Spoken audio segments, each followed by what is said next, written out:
Hi everyone, welcome to Raj Malhotra IAS group. I am Ankit Kaushal. Hopefully आप अपने घर में सब अच्छे होंगे। तो गाइस अच्छे रहिए, ध्यान रखिए अपना। एंड गाइस आज हम डिस्कस करेंगे करंट अफेयर के पॉइंट ऑफ व्यू से इंपॉर्टेंट टॉपिक। और आज का जो हमारा टॉपिक है प्लास्टिक फ्री प्लेनेट। अब ये न्यूज में क्यों था, थोड़ा सा इसको समझ लेते हैं। तो देखिए, second session of inter governmental negotiating committee on plastic pollution is being held in Paris, France. और ये कब से कब तक हमें देखने को मिलेगा? मई 29 से लेकर 2 जून 2023 तक। और यहाँ पर मेनली एम क्या है इसका? INC to develop an international legally binding instrument on plastic pollution including in the marine environment।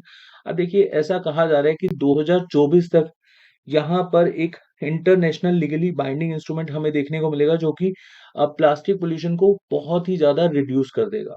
अब आप कहेंगे कि सर प्लास्टिक पोल्यूशन को तो हम रिड्यूस कर ही रहे हैं रिसाइक्लिंग से। तो देखिए, रिसाइक्लिंग कोई ऐसा रामबाण इलाज नहीं है। अब इसको मैं एक आपको रिपोर्ट के अकॉर्डिंगली समझाता हूँ। यूके बेस्ड फर्म है जो प्लास्टिक पोल्यूशन को रिसाइकिल करती है। और ऐसा कहा जा रहा है कि 13% रिसाइक्लिंग करने के बाद भी जो हमारा माइक्रो प्लास्टिक है वो रह जाता है। अब माइक्रो प्लास्टिक आप यहाँ पर देख सकते हैं, बहुत ही स्मॉल पार्टिकल होते हैं। पहले मैं आपको थोड़ा सा समझा देता हूँ माइक्रो प्लास्टिक होता क्या है। और उसके बाद हम यहाँ पर समझेंगे 7 टाइप ऑफ प्लास्टिक। अब प्लास्टिक कितना हार्मफुल होता है, इसकी टॉक्सिसिटी कितनी ज़्यादा होती है, ये हम इस डायग्राम के अकॉर्डिंगली समझेंगे। पहले मैं आपको थोड़ा सा माइक्रो प्लास्टिक से रिलेटेड बता देता हूँ कि माइक्रो प्लास्टिक कितना हार्म करता है और अभी के लिए कितना बड़ा चैलेंज है हमारे सामने। तो देखिए, micro plastic small pieces of plastic less than 5 mm। अब यहाँ पर 5 mm से कम होगा तो आप कह सकते हैं कि जो हमारी बॉडी में आरबीसी होते हैं, आरबीसी बोले तो रेड ब्लड सेल, इससे भी इनका छोटा साइज होता है। और ये किस हद तक हमारी बॉडी को हार्म कर सकते हैं, तो आप देख सकते हैं कि आरबीसी से अगर छोटा साइज होगा तो हमारी बॉडी में इजीली एंटर कर जाएंगे। हम इनके सोर्स क्या हैं? जैसे कॉस्मेटिक प्रोडक्ट हम यूज करते हैं, जैसे स्क्रब यूज करते हैं हम फेस क्लीन करने के लिए, और टूथब्रश हम यूज करते हैं, उसमें भी बहुत ही छोटे छोटे स्मॉल पार्टिकल्स होते हैं प्लास्टिक के। क्लीनिंग एजेंट, या इसको ऐसे समझ लो कि ये हमारी एयर में प्रेजेंस होते हैं। जब हम सांस लेते हैं ना तो हमारी बॉडी में एंटर कर जाते हैं। और अगर किसी भी पर्सन को अस्थमा रिलेटेड डिसीज है तो उसको काफी अफेक्ट करते हैं। और ये हमारी आर्टरीज को ब्लॉक कर देते हैं। उसके बाद हार्ट रिलेटेड इशू रहने लग जाता है। अगर न्यूरो सेल को अफेक्ट करेंगे तो ब्रेन रिलेटेड इशू रहने लग जाएगा। और मेनली अफेक्ट करते हैं ये हमारे रेस्पिरेटरी सिस्टम को। तभी मैंने आपको बोला ना कि अगर किसी को अस्थमा है, या कोई प्रेग्नेंट वुमेन है, कोई छोटा बच्चा है, तो उनको ज़्यादा अफेक्ट करेंगे। और मेनली अगर हम देखें, जो लोग सी फूड कंज्यूम करते हैं उनको इस तरह की डिसीज होने का ज़्यादा खतरा रहता है। अब कुछ स्टडी है माइक्रोप्लास्टिक से रिलेटेड, वो मैं आपको बता देता हूँ। Microplastic can cross placenta into unborn babies. अब ये रिपोर्ट के अकॉर्डिंगली हमने देखा है कि अनबॉर्न बेबीज को भी इफेक्ट करते हैं। And microplastic discovered in fresh Antarctica snow for the first time. और जहां पर अभी के लिए सेकेंड आईएनसी की मीटिंग चल रही है, फर्स्ट एवर प्लास्टिक रेन, जहां पर ऐसा कहा जा रहा है कि 50 केजी माइक्रो प्लास्टिक शावर हमें देखने को मिलेगा पेरिस, फ्रांस में। तो आप देख सकते हैं कि जो हम रिसाइक्लिंग कर रहे हैं वो भी ऐसा कोई रामबाण इलाज नहीं है। बट हम थोड़ा-सा यहाँ पर समझते हैं कि प्लास्टिक को हम किस हद तक रिड्यूस कर सकते हैं। पहले हम थोड़ा-सा समझ लेते हैं 7 टाइप ऑफ प्लास्टिक। इसको ज़्यादा डिटेल में नहीं समझेंगे, जस्ट यहाँ पर हम समझेंगे कि डिकम्पोज़ होने में कितना साल लग जाता है। जैसे हम फर्स्ट टाइप अगर समझें, पॉलीथीन टेरेफ्लेट, इसको डिकम्पोज़ होने में 5 से 10 साल लग जाते हैं। उसके बाद हाई डेंसिटी पॉलीथीन, इसको 100 साल लग जाते हैं डिकम्पोज़ होने में। फिर पॉलीविनल है, इसको डिकम्पोज़ होने में ऐसा कहा जाता है कि अरसे लग जाते हैं, मतलब बहुत साल लग जाते हैं। और ये हम डिफाइन ही नहीं कर सकते कि कितने साल इसको डिकम्पोज़ करने में लग जाते हैं। उसके बाद लो डेंसिटी पॉलीथीन, इसको 1000 साल के आसपास डिकम्पोज़ होने में लग जाते हैं। देन पॉलीप्रोपिलीन है, इसको 20 से 30 साल। और उसके बाद पॉलीस्टीरीन है, इसको 50 साल। और जो भी अदर टाइप ऑफ प्लास्टिक हम यूज़ करते हैं वो काफ़ी समय के बाद डिकम्पोज़ होती हैं। तो आप टॉक्सिसिटी लेवल देख सकते हैं प्लास्टिक का कितना ज़्यादा है।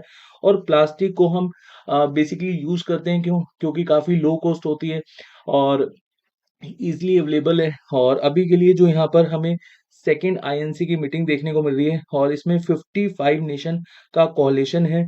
और ये बेसिकली यहाँ पर हमें एक एक तरह से ये जो अभी के लिए आईएनसी की मीटिंग है, इसमें हमें देखने को मिलेगा एक इंटरनेशनल लीगली बाइंडिंग इंस्ट्रूमेंट, जो प्लास्टिक पॉल्यूशन को बहुत ही जल्द रिड्यूस कर देगा। अब देखिए, यहाँ पर अगर हम समझें, जो प्लास्टिक इंडस्ट्रीज़ हैं, including fossil fuels, petrochemical, consumer goods companies such as Nestle, Unilever, Coca-Cola continue to put forward plastic recycling.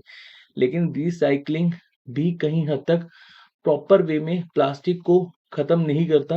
वो माइक्रो प्लास्टिक हमें देखने को मिलते हैं। लेकिन हाँ, हम ये कह सकते हैं कि जैसे हम प्लास्टिक का रिसाइक्लिंग करते हैं, अगर हम इसको अच्छे वे में करें, मतलब एक यहाँ पर सस्टेनेबल वे में हम रिसाइक्लिंग करेंगे, तो डेफिनिटली जो 13% हमें माइक्रो प्लास्टिक बच जाता है, उसको हम रिड्यूस कर सकते हैं 6% तक। ये भी एक रिपोर्ट के अकॉर्डिंगली हमें पता लगा है। And plastic contain more than 13,000 chemical and 3,200 of them are known as उसके बाद आपको यहाँ पर याद रखना है hazardous to human health according to the report. And recycled plastic often contain higher level of chemical that can poison people and contaminated the ecosystem। उसके बाद अगर हम यहाँ पर समझें, मैं आपको माइक्रो प्लास्टिक वाला तो बता चुका हूँ। तो देखिए, एक रिपोर्ट हाइलाइटेड के अकॉर्डिंगली अगर हम देखें तो 3 पाथवेज हैं। तो फर्स्ट है direct contamination from toxic chemical in virgin plastic, and second has substance like plastic containers for pesticides, cleaning solvent and other that enter the recycling chain and can contaminated plastic, and third है the recycling process when plastic are heated। अब जैसे कि मैंने आपको बताया कि plastic production हमें ज़्यादा क्यों देखने को मिलती है, तो देखिए एक तो लो इनकम, बहुत ही सस्ता हमें अवेलेबल हो जाता है और मार्जिनेबल है। डिस्पोज़ल हम देखते हैं बहुत ही ईज़िली हमें मिल जाता है। लेकिन इसके हमें हार्म, मतलब ये हार्म हमें किस तरह से करता है, हाई रेट ऑफ कैंसर हमें देखने को मिलता है, lung related disease.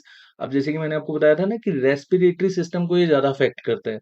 And then adverse birth outcomes associated with the exposure to the toxic chemicals.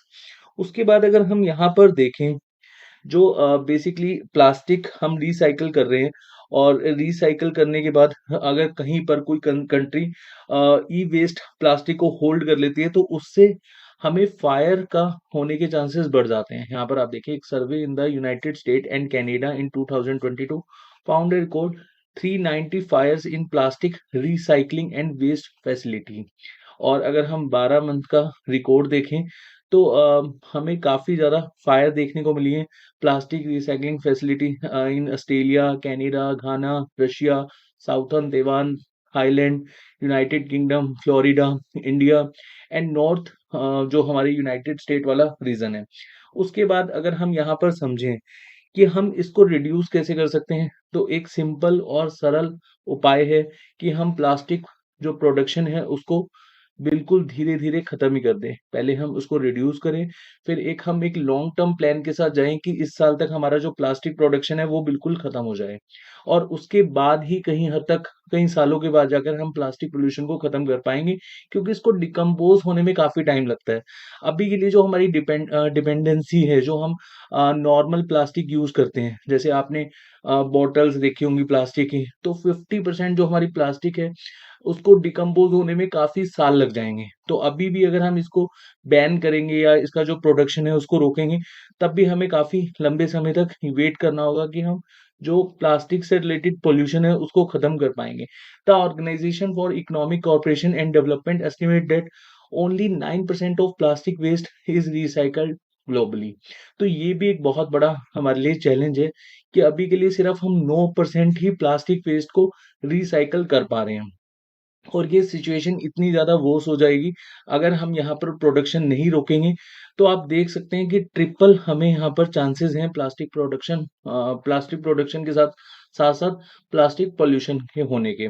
उसके बाद हम यहाँ पर अगर एक चीज़ समझें, यूएनईपी। अब यूएनईपी बोले तो यूनाइटेड नेशन एनवायरनमेंट प्रोग्राम। अब यहाँ पर ये बेसिकली एक ब्लूप्रिंट तैयार करेगा, जिससे हम देख पाएँगे कि जो प्लास्टिक वेस्ट है उसको हम रिड्यूस कर पाएँ 80% 2040 तक। तो यहाँ पर ये पॉइंट आपने याद रखना है, बहुत ही इम्पोर्टेंट पॉइंट है। अब इसको हम कम कैसे कर पाएँगे? तो देखिए, रीयूज़ हम प्लास्टिक का रीयूज़ कर पाएँ या फिर रिसाइक्लिंग हम अच्छे से कर पाएँ, उसका रीओरिएंटेशन अगर अच्छे से हम कर पाएँ, मतलब एक अल्टरनेटिव वे में हम उसको कहीं न कहीं अगर हम प्लास्टिक का अल्टरनेटिव वे हम खोज निकालें तो उससे काफ़ी हद तक हम प्लास्टिक का जो पॉल्यूशन है उसको कम कर पाएँगे। और उसके बाद एक लीगली जो बाइंडिंग इंस्ट्रूमेंट है वो हम 2024 तक ले ही आएँगे और उससे कहीं हद तक जो हमारा फुल लाइफ ऑफ साइकिल है प्लास्टिक का उसको हम रिड्यूस कर पाएँगे। एंड यहाँ पर आपको याद रखना है कि अगर हम अभी के लिए कुछ भी नहीं करते हैं, मतलब प्लास्टिक का जो बेसिकली वेस्टेज है, जो रिसाइक्लिंग है, इसको लेकर हम कोई भी यहाँ पर एफर्ट्स नहीं करते हैं, तो हर साल हमारा 9 से लेकर 14 मिलियन टन जो बेसिकली वेस्टेज है प्लास्टिक का, वो हमें देखने को मिलता है। तो 2040 तक हम देखेंगे तो 23 से लेकर 37 मिलियन टन हमें देखने को मिलेगा हर साल। ये मैं आपको एग्ज़ैक्ट फ़िगर बता रहा हूँ कि इतना आप देखेंगे कि जो हमारा प्लास्टिक वेस्टेज है, वो 2040 तक बढ़कर 23 से 37 मिलियन टन हो जाएगा हर साल। और इंडिया की एक बेसिकली नॉन प्रॉफिट ऑर्गेनाइज़ेशन है, मतलब एनजीओ है और इसको आप बस ऐसे याद रखना, सीएससी इसका नाम है। सीएससी बोले तो centre for science and environment. अब इन्होंने यूएनईपी को कुछ एक तरह से एडवाइस की है कि यहाँ पर अपना जो कोर ऑब्लिगेशंस हैं, मतलब जो कंट्रोल मेजर्स हैं, उनको अगर हम अच्छे से अपना रख पाते हैं, तो डेफ़िनेटली हम जो प्लास्टिक प्रोडक्शन है, उसको कम कर पाएँगे और साथ-साथ जो हमारा प्लास्टिक से होने वाला पॉल्यूशन है, उसको कम कर पाएँगे। अब इसको लेकर अगर हम सिंपल वर्ड्स में बात करें, तो देखिए एक हमें डेडिकेटेड ईयर डिसाइड करना होगा कि इस साल तक हमारा जो प्लान है प्लास्टिक प्रोडक्शन का, वो हम इस साल तक प्लास्टिक प्रोडक्शन करेंगे और धीरे-धीरे, धीरे-धीरे उसको रिड्यूस करेंगे और जिससे कि हमारा जो कंज़म्पशन है, जो रिलायबिलिटी है प्लास्टिक पर, वो हमें कम देखने को मिलेगी। और डेफ़िनेटली एक टाइम ऐसा आएगा जब हम प्लास्टिक से रिलेटेड जो पॉल्यूशन हो रहा है उसको कम कर पाएँगे। और अभी के लिए अगर हम देखें, इंडिया भी सिंगल यूज़ प्लास्टिक को बैन कर चुका है, लेकिन कोई as such national action plan नहीं है, जहाँ पर हमारी गवर्नमेंट बहुत ही अच्छे से इसके ऊपर वर्क कर रही है। अभी भी हम देख रहे हैं कि हमारा जो इकोसिस्टम है वो पूरा का पूरा अफ़ेक्टेड है इससे। तो डेफ़िनेटली इसको लेकर हमें यहाँ पर बहुत सारे चैलेंजेस फेस करने पड़ते हैं और यहाँ पर एक तरह से लीगली बाइंडिंग अगर होगा इंटरनेशनली तो डेफ़िनेटली इसको लेकर हम कुछ ना कुछ कर पाएँगे। तो आज इस सेशन में इतना ही। जितने भी पॉइंट्स मैंने आपको बताए होपफुली वो आपको क्लियर हो गए होंगे। इन केस अगर आपका कोई डाउट है, प्लीज़ कमेंट सेक्शन में पोस्ट करिएगा। नेक्स्ट सेशन में बहुत जल्द मिलते हैं। तब तक के लिए अपना ध्यान रखिए। Thank you so much.